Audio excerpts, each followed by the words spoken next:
It is about you. You are the selling point, and the landscape is changing. So be your authentic self, because no one wants to go to work being miserable all day. Look at your own resume, look at your own LinkedIn, and look at your impact and what you have provided for that other company. And if you write things in that context, you're going to talk to the next employer. In my opinion, it's about giving the customer what they really want and just blowing their mind once they get it. And that's what I really love to see, honestly. Get people to do more of home cooking, home cooked meals, healthy meals, so we can all live long and happy. I'm very proud to be a mom, because not for nothing, women are amazing. Oh my God, the sacrifice. And how we make it look so easy. I was just telling Joanne before we got on the call, I said, I had to run from my daughter's school. They had an Easter egg hunt. I said, all right, Mom, I gotta go to work. But, you know, just as moms, we make it happen, you know, supernatural abilities. We are the example for them, you know, and I know that with them being a better version of us. You have to try. You never know how creative you are until you try. Because I didn't think I was creative. I found my creative side during a horrible time in my life.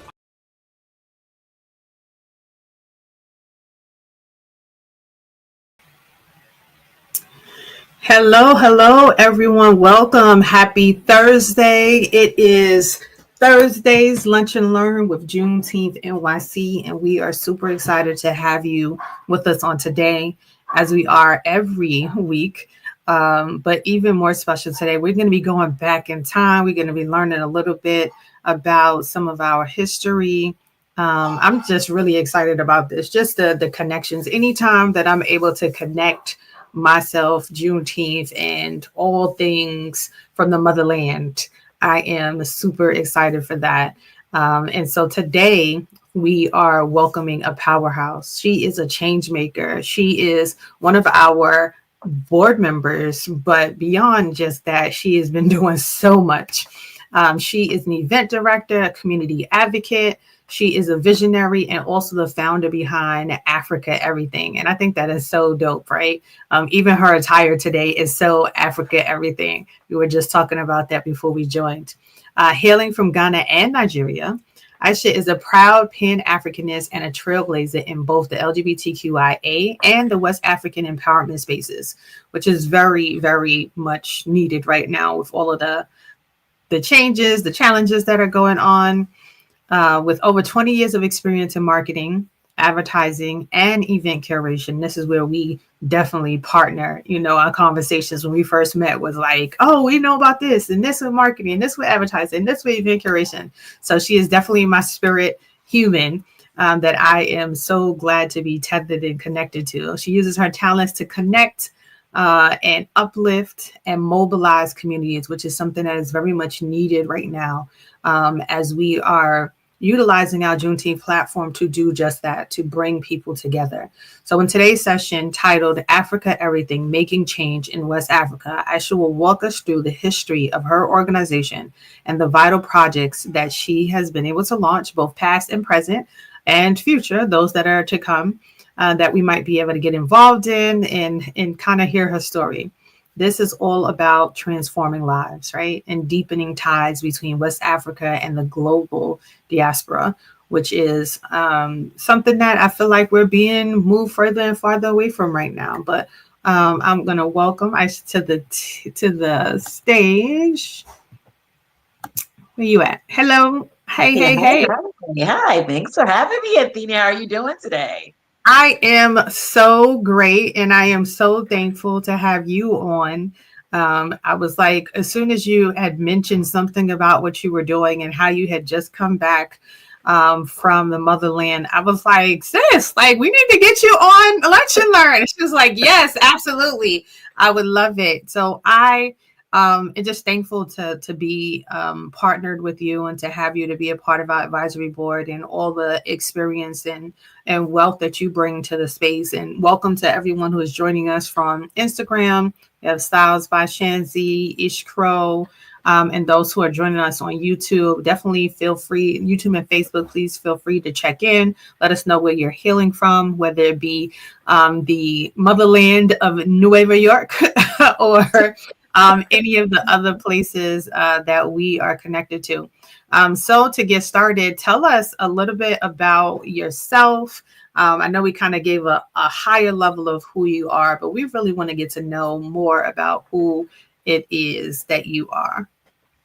I think you kind of like hit the nail on the head, and when you just gave that little briefing about me. But as you said, I'm an event curator as well as an MC, and I've done a lot of work within a diaspora and event planning. So being that I've created events like from large scale to small scale events, I said, how can I use my event curation and event directing skills to create something that gives back?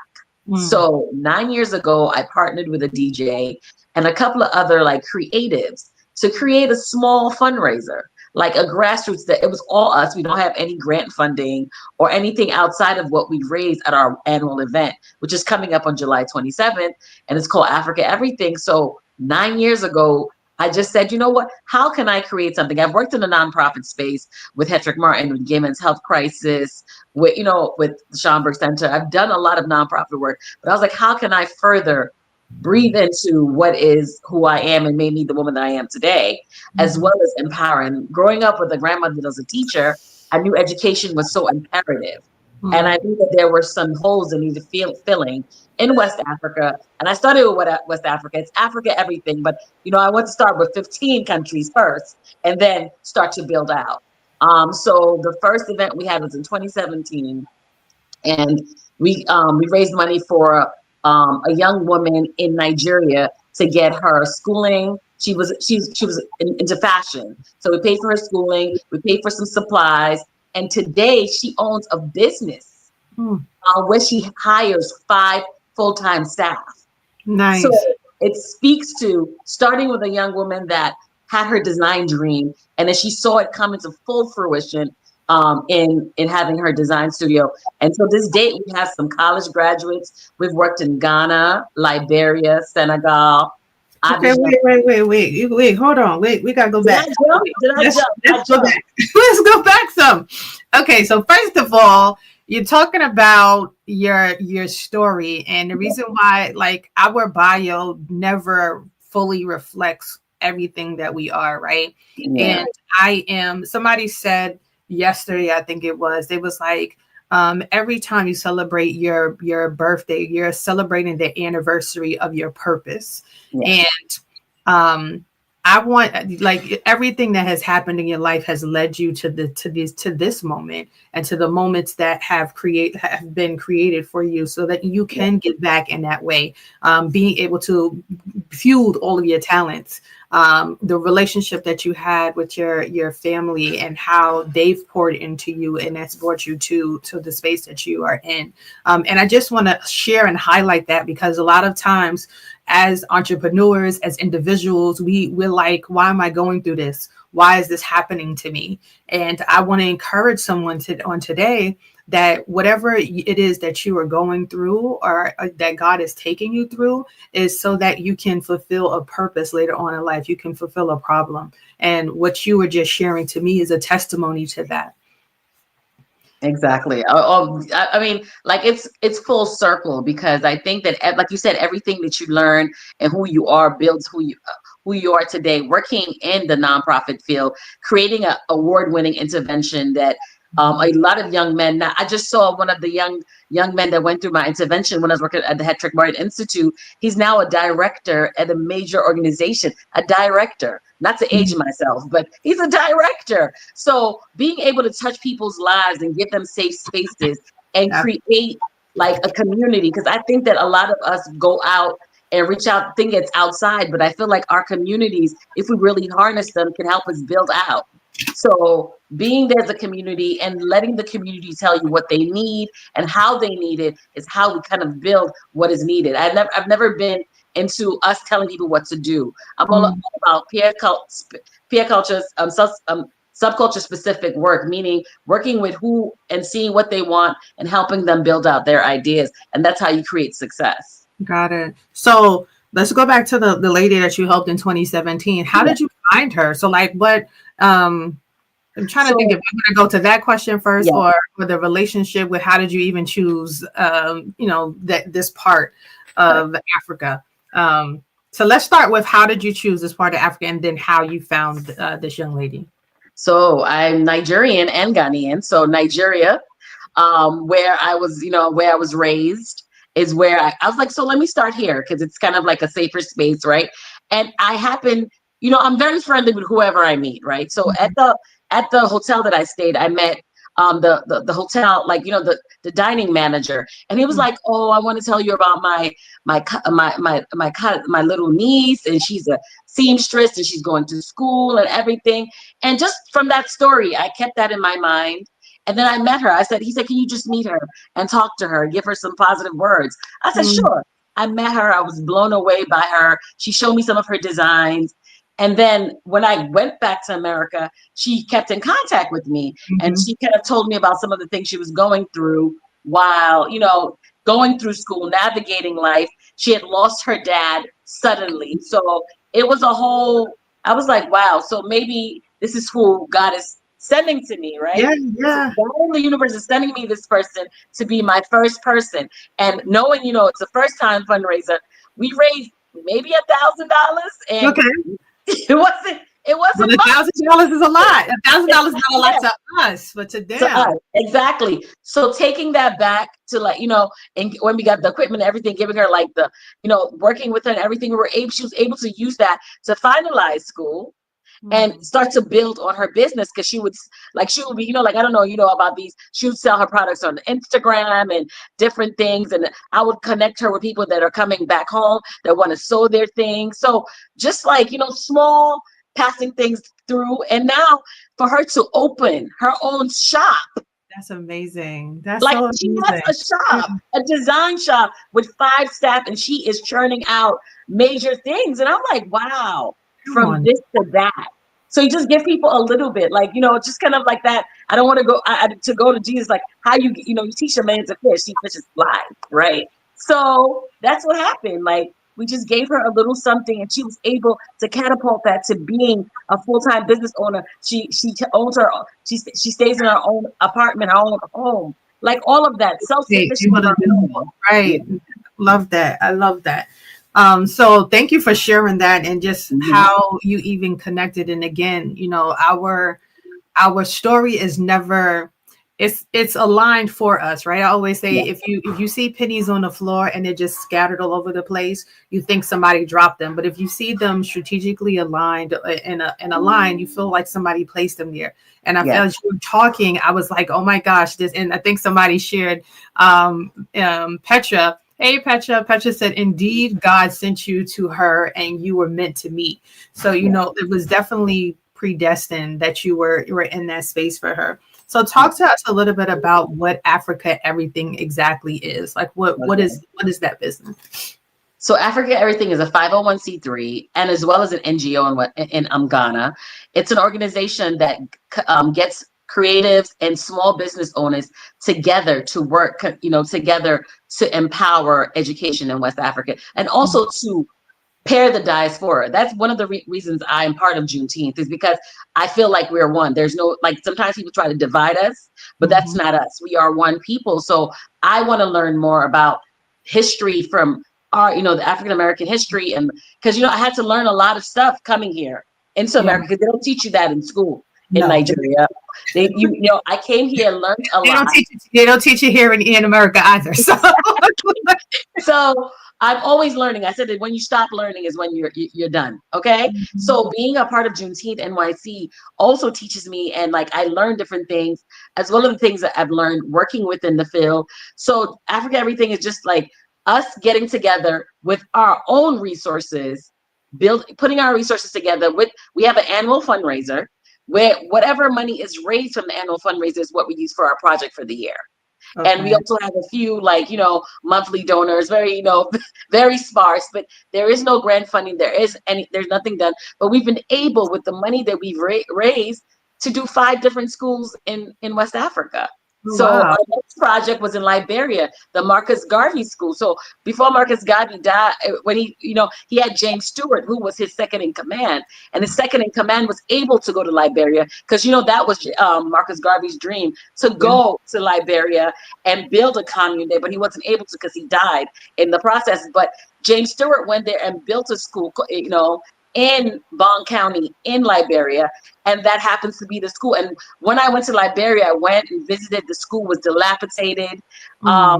It was crazy, and it's like almost 400 kids there. Like the ceilings, the windows, everything was messed up. The bathrooms. So the money that was raised was able to help in renovating the school in Liberia, and it speaks to. Like, I never thought I would touch Marcus Garvey in any way. He's such a prolific, but to be able to give back to what he wanted to see as a place, for young adults and learning, because it's a village. It's in the village. It's like around the mining areas, around the waterfalls. And for us to be able to work with the James Stewart family, who actually found us because they saw that we were raising money for Liberia. And they was like, who are you working with? We were working with another organization, but they're like, no, work with us directly. We are at the school. Found another person. It's just so funny whenever things are about to happen. See, the pennies, right? Lined up. Everything just started lining up and just moving so rapidly is what I'm hearing. And this is so awesome. So how do you get to determine like what projects you work on every year? So it sounds like you choose a different project every year. So how do you get to choose what project, and what are some projects that you have worked on in the past? Yes, we choose a different project every year, but we've noticed with renovation and with capital, because we're still small and raising money. Sometimes we do 2-year projects where where we're still raising money to finish, because renovation and working with construction and contractors and construction workers and carpenters, it's not an easy fit, especially when you're not there on the ground, right? I hear it all the time. When you're not there on the ground, people are taking their sweet time, and they're like, oh, well, money is going to keep coming, especially they think the money is coming from America, so they think we the richest thing since sliced bread. So trust me, I understand. So in doing that, one of our first projects before we started the full scale renovation, after we finished Liberia, we did scholarships in Ghana, right? We did a few scholarships to different schools. We did Pres BB, which is an Eastern region. We did Elmina. We did we also did Jamestown, and we did something in Accra. So we started with the scholarship, and the kids that got the scholarship in Edimame High School are now about to graduate college. Oh, wow. So we have about 7 college graduates that will be coming out of the scholarship we gave to them as they were leaving senior high school. Love that. So that I was like, and one of them is an engineer. The video's on the Africa Everything website where he gives his testimonial about what he's doing.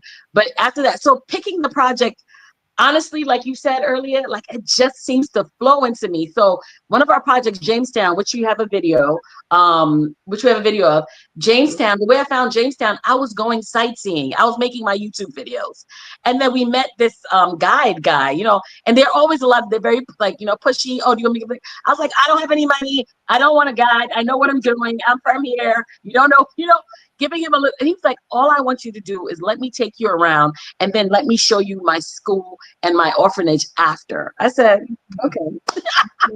Not thinking that this is going to be like one of our core give backs was the Jamestown School in Accra, which is the poorest part of Accra.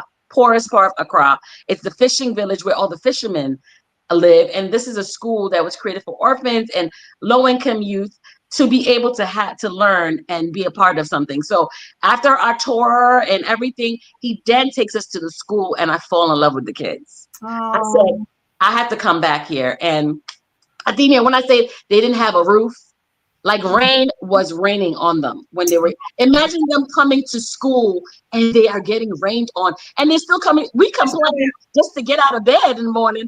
They're still going. Getting rained on.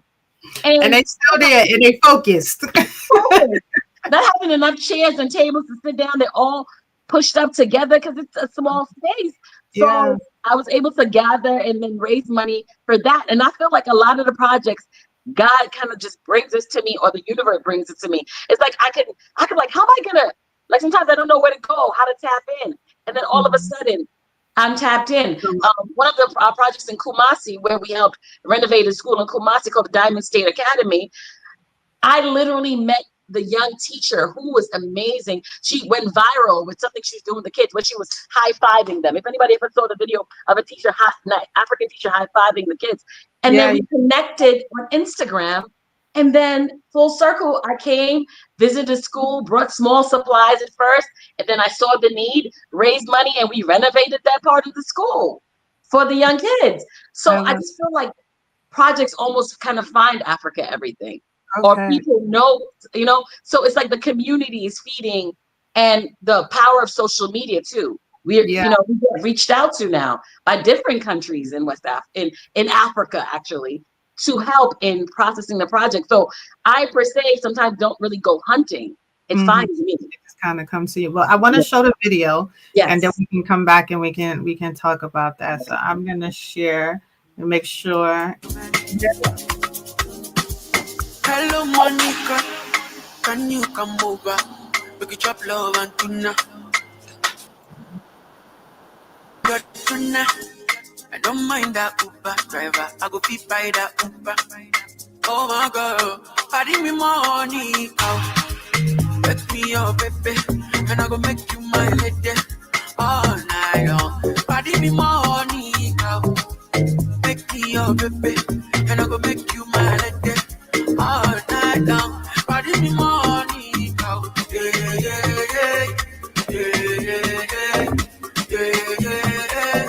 Pardon me money,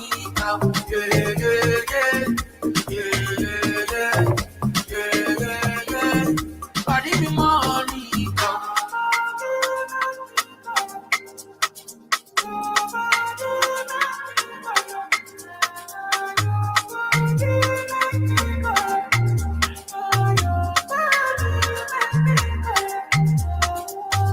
But if I care for your mommy, your problem no be money.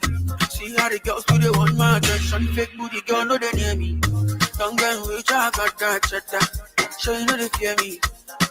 Me my body. Hello Monica, can you come over? We could chop love and tuna. I want you here, don't send me your tuna. I don't mind that Uber driver. I go be by that Uber. Oh my God, pardon me more.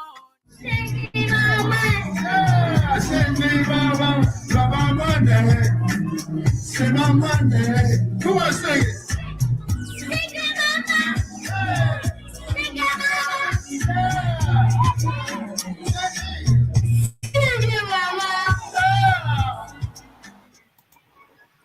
I love this. So that was a Christmas party for the kids. You know how we always enjoy Christmas? And a lot of these kids don't ever get a Christmas meal or just some time to have fun. So we hired the local vendors from the neighborhood. The DJ was from the neighborhood. The painter was one of the local painters from the area. And we had a party with the children, and they had a shopping. We had a place where we give them bags and they went shopping, a little shopping spree, little gifts, games, and just enjoying themselves. And the energy that we got was beautiful, because I think that we forget that you don't need much to celebrate yourself or celebrate the young ones. Yeah. So Aisha, tell us about like what it looks like to go back. Do you go back by yourself? Do you bring people with you? Is that a possibility? Like, because I'm sure a lot of people may be interested in going. Like, I'm excited. I'm like, I want to be on the streets. I was looking at the food. I'm like, yes, I want to taste authentic food. Like, I want to be, I want to like, what can we do? Like, what can one who might be interested in helping out in some way, what does that look like for you? So first things first, we do have, that's part of a component of what we do, is taking people back home. Okay. So if you want, whenever I go, I have trips, or I could do a la carte. I grew up, my mom is a travel agent. So I grew up in the field of, watching her. So I take people back and show them where where the ancestors were pulled, because a lot of our ancestors that you guys' DNA a part of were pulled away from their homes. And some of them didn't get to come back. So when you come back, you're bringing your ancestors' spirit back home. Yes. So I take them through the whole the whole journey of going through that. Of course, we see Accra, we enjoy ourselves, we turn up, live music, get to do some give back, and then we go to Cape Coast and Elmina, where the ancestors were taken. You get to go to Kumasi, if that's part of the itinerary, to see where the kente is woven, because everybody loves kente material, and kente material is known from Ghana. You can go to some of the gold vendors, because if you want pure gold, you can get it in Ghana, right? Because Ghana is Gold Coast. So literally, that's part of it, because I feel like as much as, you can give and do whatever, but it feels different when you see the kids, you feel the kids, and you get to see where they're from. And of course, we definitely have, if you go on our website, africaeverything.org, we have if you want to donate, you want to volunteer, we have all those options, because we're grassroots. Everything is volunteer based. Nobody's paid. Kind of like Juneteenth NY. We're all volunteer based. And we are literally here.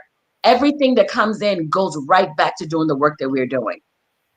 So, if anything, check out africaeverything.org for more. I'm on socials. You can check me out on africaeverything.nyc for more information on Instagram. We're on social, and we can take you back home. You could be part of a movement, or you could sponsor a child's education if you want. We have one of our guests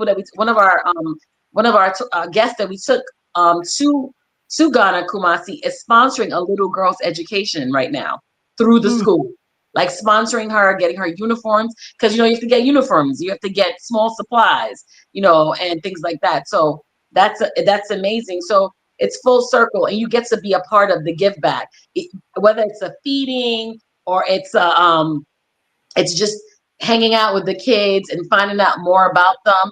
And I do go back twice, sometimes 3 times in a year, but I've been back. I go back and forth because I like to see the projects. This, like I said, last year's project going to this year's project is in Abidjan. We have just finished. We finalized last year the renovation of a 1,500 youth and young adult school in Abidjan and Port Bouet, and I'm so proud of that project. And I don't speak French, so that was one of my questions. So what languages do you speak? Because English. Because I know that's always a challenge, right? So people are like, how do I go back? I don't speak the language. And I'm working with an individual, and she does heritage trips. Yes.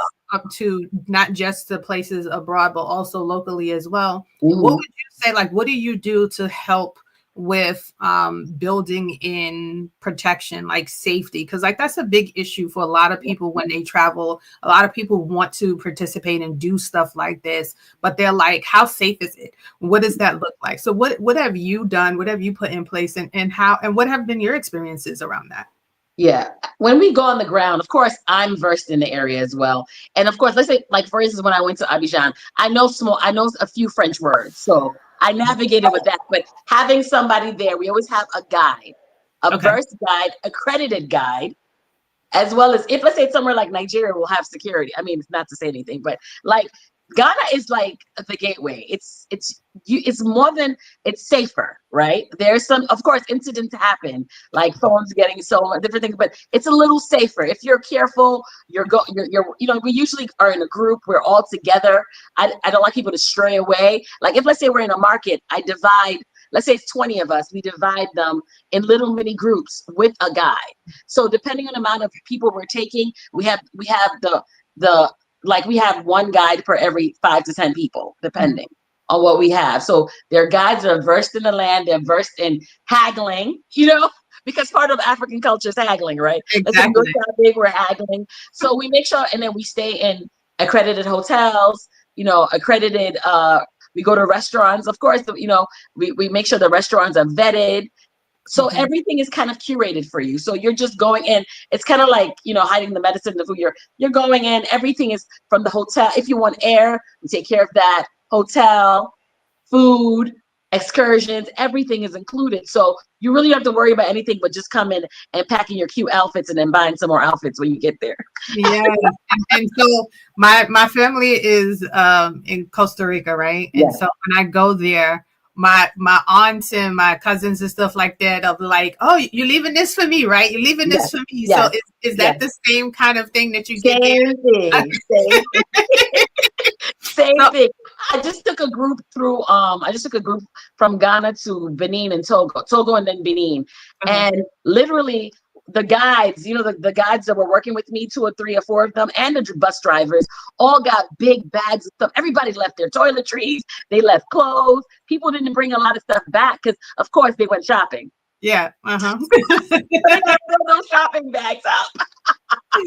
I love it. It's like I can't take the bag. So we got a lot of comments. I just wanted, so we have Oxy said, this is so me. I love everything about this event. Petra said, wonderful, joys and fun. Discipline is beauty said, I love that. I will like to be involved. Discipline is beauty says, yes, I'm interested in helping. We have Z. Ellie Bay says, how can we support them?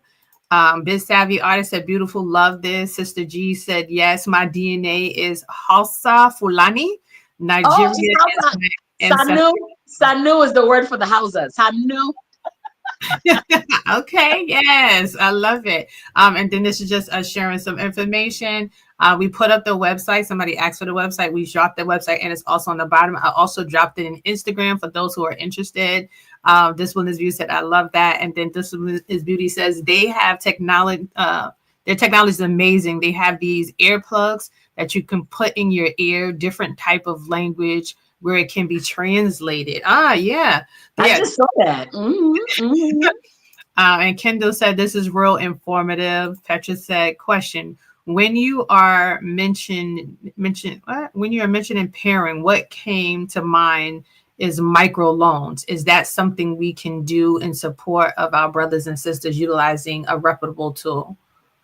Absolutely, because I mean, especially for like our young ones that have graduated and they want to start their own small businesses, because a lot of what moves Africa is small businesses and our market women and you know, creating your own lanes, because sometimes jobs are not very readily available. Just the reality of, you know, what's going on the ground with some of the leadership that are not as, you know, not looking out for their people as they should. So definitely that's something. And also, you know, grants, you know, like for instance, I worked in collaboration with Ghana to the Moon, and we did a pitch competition where we gave out a grant to a young musician to grow themselves. Because over here, when we do our events, we empower African and diasporic and Caribbean people to come and perform on our stages, to be able to reach out and connect with other people, other creatives. So July 27th, those of you guys that are in New York City, you have to come to a fundraiser. We're going to be having it in the Bronx at the Bronx Brewery. I hope to see you there. That's a great way to meet me, meet everybody that's a part of the movement, and become a part of the movement. And like Athenia said, go on the website. You can donate, you can volunteer, you can join a trip, up to you. You know, I think that it takes a village. That's always been my motto. And Africa Everything doesn't have any grants. Everything that we get is from people attending the event or little small donations that we get through PayPal. And it's still small. Like even the project that we just did in Abidjan, we spent maybe $15,000. That's, you know, it's not small, but for a 1,500 school, you can imagine that. So like we, you know, like it's just, you know, literally a little bit goes a long way. Yeah, so I just wanted to do what the exchange rate is. So the exchange rate for today for US dollars to Ghanaian money is $1 equals 15 GHS. Yes, Ghana cedis. Yes. Ghana cedis. So that is and what is what's a typical we always, what they say, base it off of milk. How much is milk and how much is right? Like what's so what is typical for milk?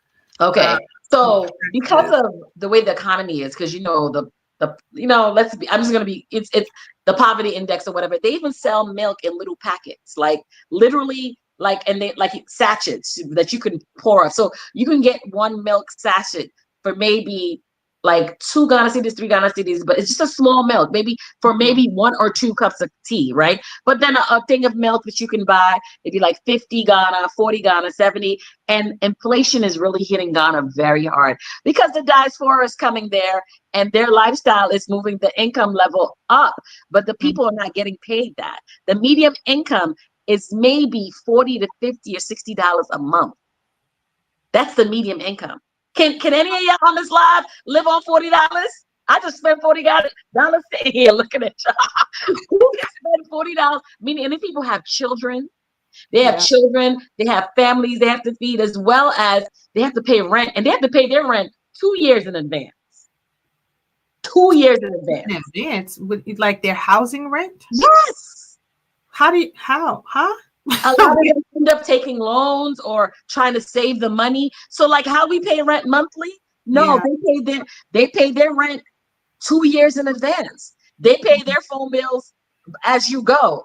They pay for light as you use it in consumption. So everything is way different. Everything is more cash based. There's not credit is starting to come to Africa, like Ghana, Africa, and everything, but it's not as more. It's everything you're paying for is right out. You got to pay it. If you're buying something, you can't be like, oh, let me use my credit card. You can use a debit to take the money right out of your bank, but there's no or Momo, which is the mobile money.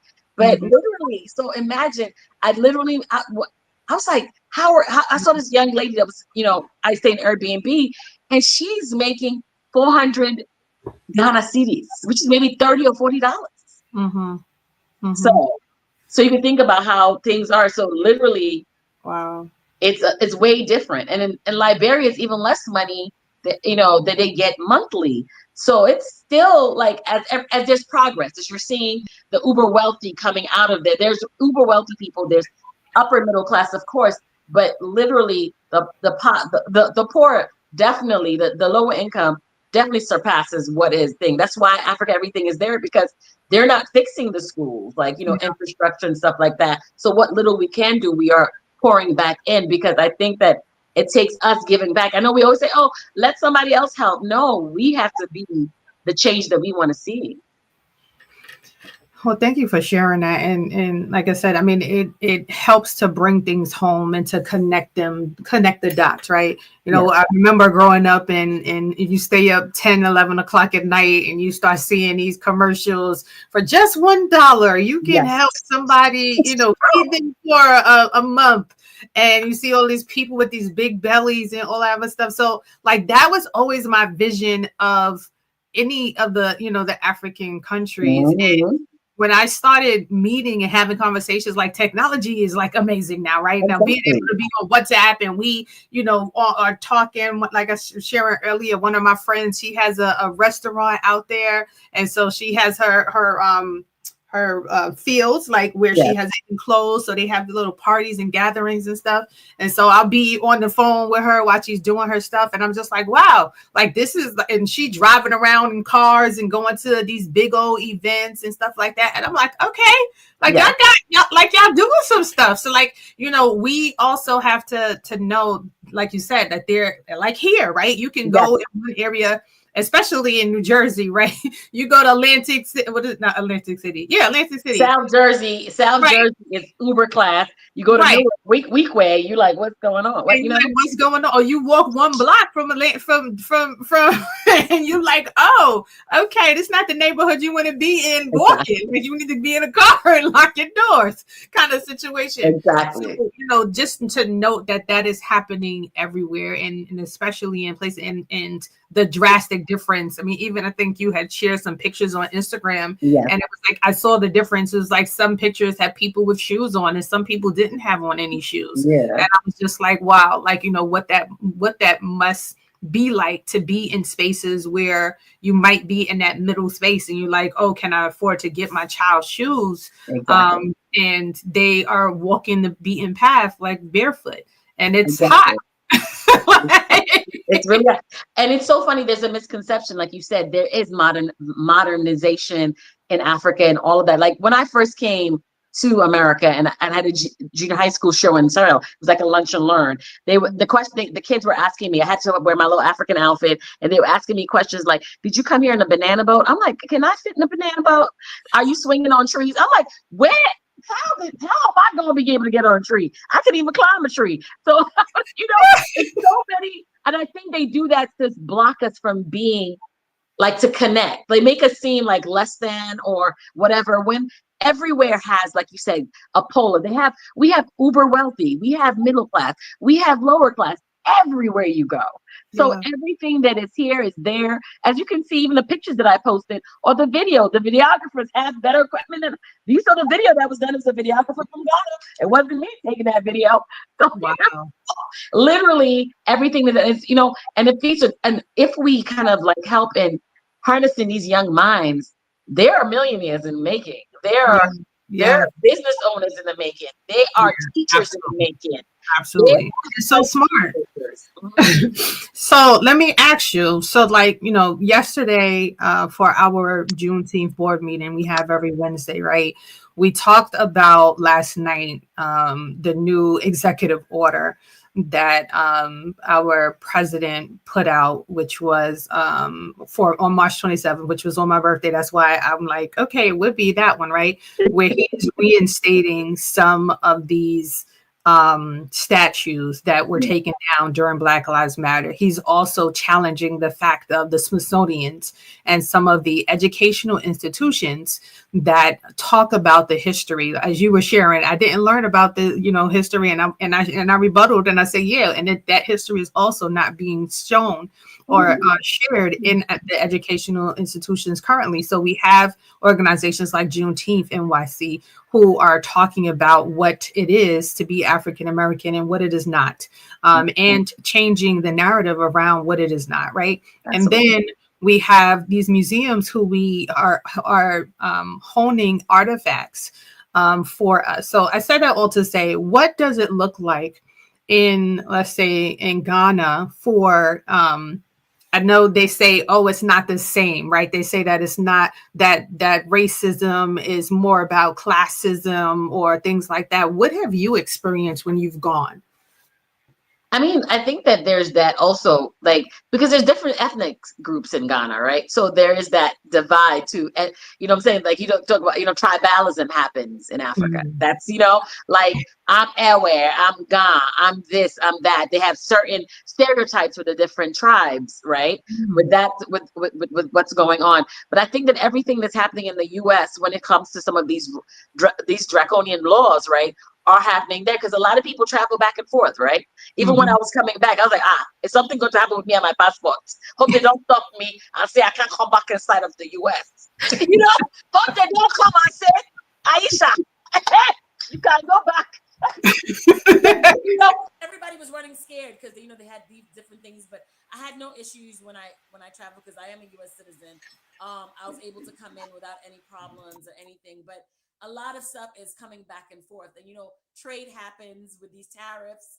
What's going on? There's a lot of back and forth, but I think what happens within, like in Ghana, what I've seen that is needed is there's a lack of infrastructure, and there's money coming in, and where's that money going, right? So there's a new leader in charge now in Ghana, John Dramani Mahama. He's in office now, and he's making some changes that I'm liking what I'm seeing, because the past regimen, a lot of people were suffering. Like, it was getting really bad, really expensive. People weren't able to even have one meal a day.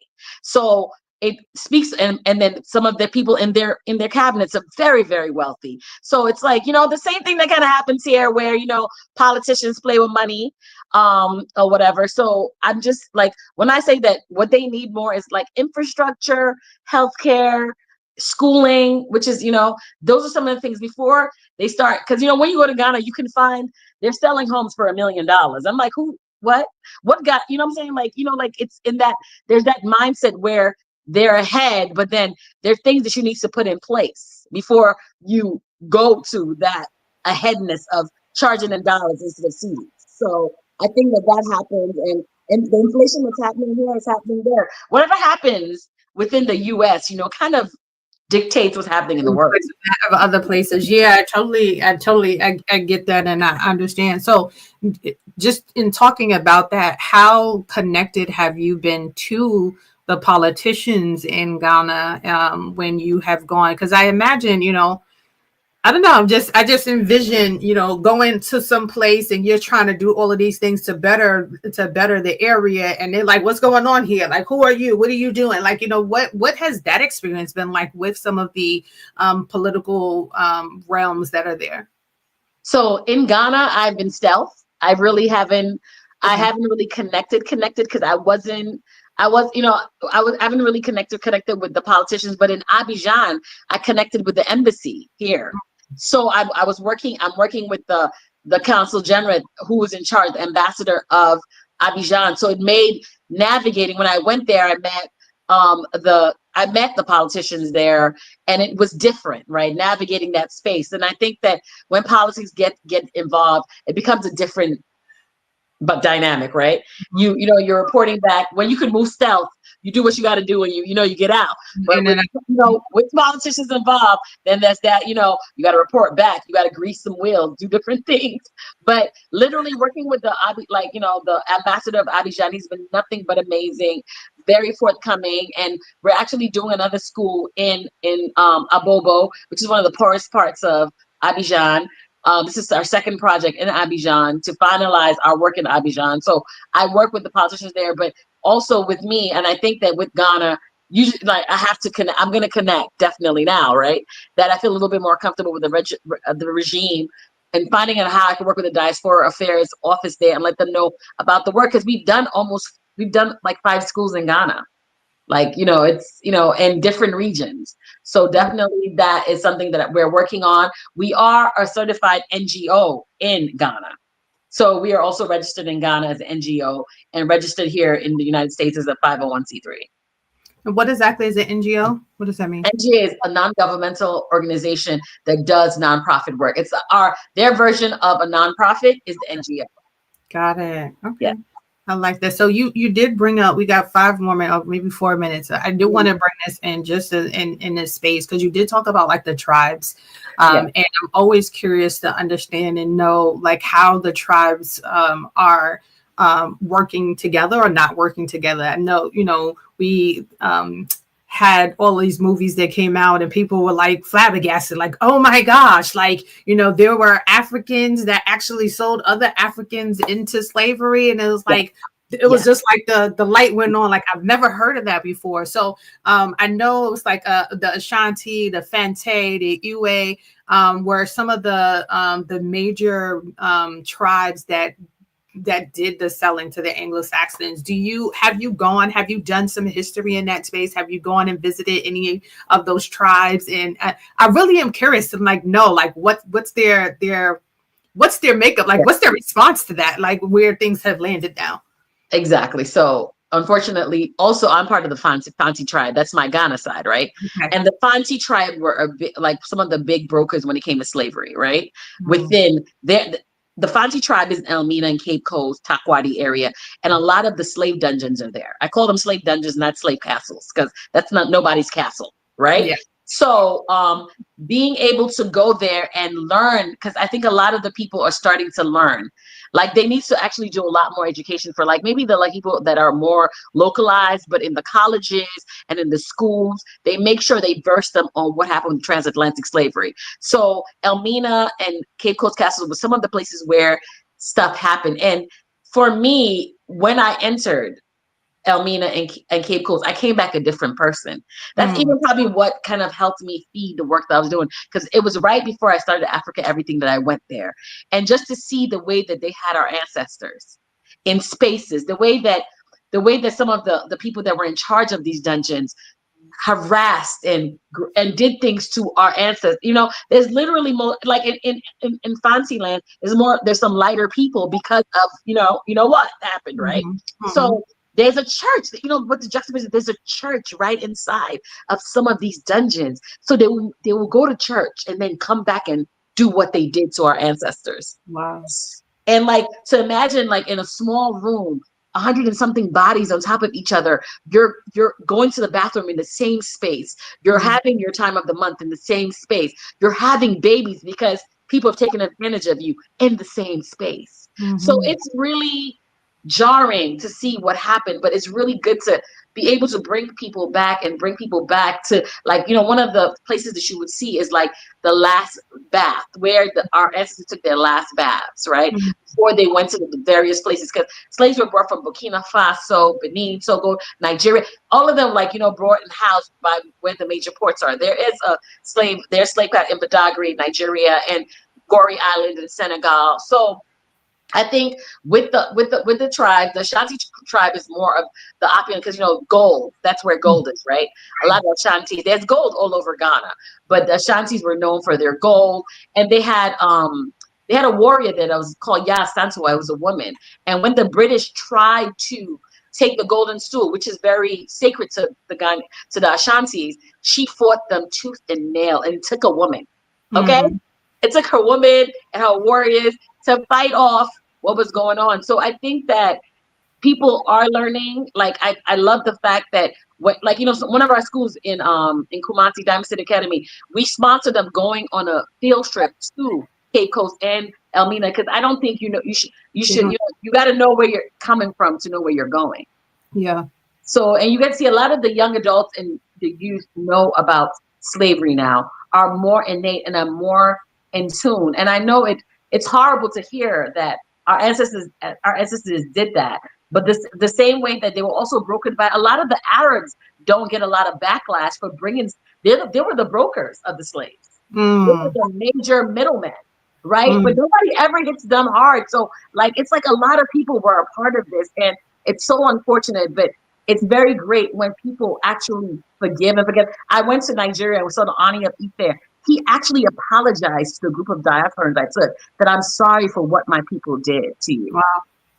Because it's the truth. Like what we've done, because they couldn't have done what they did if they didn't have help from other people. But just like here, when you get, say when there's somebody stabs you in the back, it's your own people that right? So the same thing happened there. And I think us starting to know more and not be separated starts to create healing, because healing needs to continue happening by knowing history and knowing where you're coming from and knowing where you're going. Of course, pride in what has been built in the Americas, not taking that away from anybody, but how do you also intertwine and find out where your past is as well? Well, this has been so helpful, and I think a lot of people have shared in the chat as well. This was a horrific history, but we need to learn it. Well, our community is very important. How we engage is very important, right? Unfortunately, the Arabs are still actively enslaving and selling us. That is true. Things are still going on in that space. Yes, Petra, we must teach the children and each other. Building a community is very important, especially within our community. And I think someone also was sharing they wish their children were around so they can watch this. This is will remain on our YouTube channel, so you can always go back and watch it afterwards. And please do share after this. I think this was a really great session. I really appreciate you. Do you have any last offerings as we close out? And thank you so much for your time. I think that first things first, I just want you guys to go and check out africaeverything.org. And I would love to see some of you guys that are in the area, or if you're not in the area, you can fly in. Come to our fundraiser on July 27th. We have a lot of magic that happens within there because we empower small businesses. We have a curated market with small businesses. And also, Juneteenth is coming up. Hope you guys are ready for that, because we're ready. Juneteenth NYC is coming up. Look out for that. And we're working together and see how magic happens when you take away any of our errors and just work together to make sure we are uplifting Black culture as a whole. Absolutely. Well, thank you so much, Aisha. It was such a pleasure to have you. I feel like we didn't have enough time. I feel like you definitely need to come back so that we can devise a plan, because it sounds like a lot of people want to go. Yes, we can do a Juneteenth trip. And that was one of the things that we were talking about last night, was how we can start to plan some cultural trips. I love that. Maybe start doing some local cultural trips, and then long term to do, I know a lot of people losing their jobs right now, so we also want to be sensitive to that, and supportive, and find ways that we can raise money so that we can also take on these trips that are much needed in our community. So again, thank you so much for your time. Thank you for your contributions to the world. Thank you for showing up in your purpose. Aisha is also going to be our moderator for our virtual summit on the 19th of June and throughout the weekend of Juneteenth. So definitely come out and see her. So we are very excited for that. I am going to put you backstage, and I'll be with you in a moment. And then while I close out and share what we have coming up next. That was really powerful, y'all. I really hope if you did not, if you weren't on for the entire time, to please go and check out the beginning. We talked about some really good things and some great ways that we can really support our sisters and brothers in our motherland. So what we have coming up right now, we're talking about free orientation. So we have a 30-day business trial that we are offering. We're going to be having a meeting orientation tonight starting at 8 o'clock. It'll be every other Thursday. If you have a business and you are looking to identify ways that you can grow your business, this will be a great opportunity for you. We will be showing you this platform that will allow you to do a number of different things, from text messages to creating newsletters and emails to doing automatic responses on social media. It is really a great program, and it will be gifted to you, those who join for 30 days. We also have our vendor information session coming up on this Monday. We have, I think, 2 more Mondays before that will be our last 2 sessions. We are closing vendor opportunities on May the 2nd. So if you are interested in being a vendor for our Juneteenth event in New York City, please, please, please sign up, or before it is too late. We are also, one of the things that I've experienced in going through this process over the last 16 years is that a lot of us in our community do not know how to market ourselves. We don't know how to communicate what our business is and how to get people. We feel like, oh, I created a website, people are going to show up. Or I created my Instagram page and I'm going to put up 100 comments and people are just going to show up. And that is not how it works. We have to be active in what we're doing. And so we're going to be talking about different marketing tidbits and how you can engage with your followers and to grow your followers in a number of different spaces. Vending like a pro. One of the things that we are offering are workshops. So if you are a vendor, you will get these workshops, a series of about 8 workshops for free. If you're not, this is an opportunity, again, for you to be able to expand yourself. We had our first one this past Tuesday. It was amazing. We had about 15 to 20 people that came in, and they learned, they said that this was just beyond its weight in gold and what they got from it. We talked about EINs, why you should get an EIN. And we had real, true conversations about things, not just this is what you should do, but it was really conversations about how to do it, having resources, getting things that are needed in place. The art of business is going to be the following one that we're going to be talking about. And this is about how to create a business plan, understanding your mission and vision, talking about your SWOT, which is your strengths, weaknesses, opportunities, and threats, talking about your business avatars. Because a lot of people are like, oh, when I ask them, well, what is your business? Who is your customer? And they sell Mary Kay. They're like, everyone has a face. And I'm like, yeah, but everyone doesn't want your product. So who is your customer who is actually going to want your product? Is a child going to want your product? Is a man going to want your product? You know, really identifying that type of person. So we talk a lot about that. Then we have our master class for our models and our designers. This is a space where we have always thrived, right? Black people have always been the entertainment. But this is now about how you can understand yourself and be able to master it in different ways. So we have our next session coming up talking about the art of styling. And that'll be on May 3rd from 1 to 2. And that will be a virtual session. So we hope that you can check the QR code. And you can always go to our website for that as well. I think someone asked, what about volunteering for Juneteenth? You can go to our website, which is JuneteenthNY.com.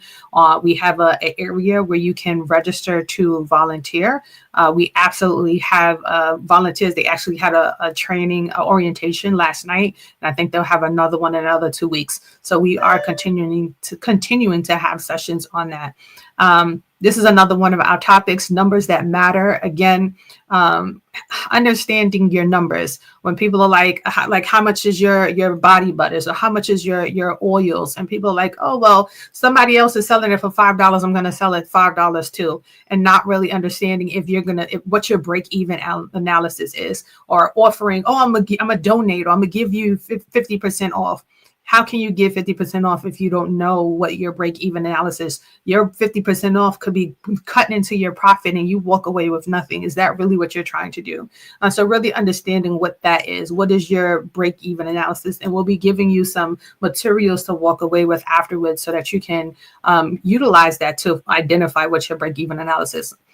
Something very new this year that we are doing is skating. So for our Juneteenth festival, on the Juneteenth festival day, we are adding another section to our event, y'all. Okay. So now we have the street, we have Vermont Street blocked off, we have the entire park, and now we also have the area close to the school where we will have skating happening. And it's only $2. We have shoes, skates available for those who need them. Those who don't, you can feel free. There'll be 50 people every hour that can rent skates who are interested in doing that. So if you are interested, definitely go to our website to register to be a part. I think that was the last one for us for today. Again, we thank you. We appreciate you. We are ever so appreciative of you being here with us. We know that this Lunch and Learn is a space and opportunity for us to really talk about our culture and to highlight the things that not just that our history has brought to us, but also what our future is preparing us for.